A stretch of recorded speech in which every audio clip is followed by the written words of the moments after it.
few stories.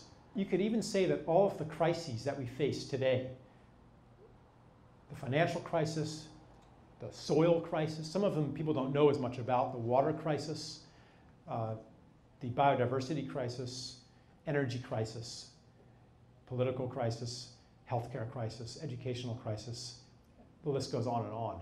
These, you could look at them as a birth crisis.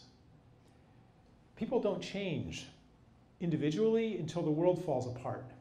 Maybe societies are the same way. At least I never changed until the world falls apart. You know, and even then, like, I still try to make it work for a while, which is what we're doing now. But maybe that's how change happens. Maybe this is how transition happens.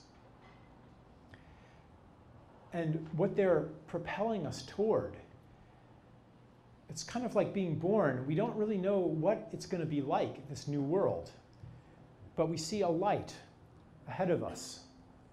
The cervix has opened.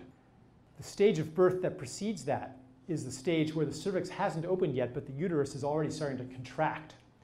And it's kind of a hell stage where there's no exit. Stanislav Grof writes about this. And so, you know, there's no exit, and there's no hope, and you're in despair. And then eventually the cervix opens and you can see a glimpse of something. Culturally, I think that we caught a glimpse of this during the age of the hippies. They caught a glimpse of our destination. And it seems so obvious to them that in 5 years, war will be obsolete, and all of these other institutions will be obsolete because of the shift in consciousness and stuff. And I think that they were seeing something true. When you experience these things, there's something.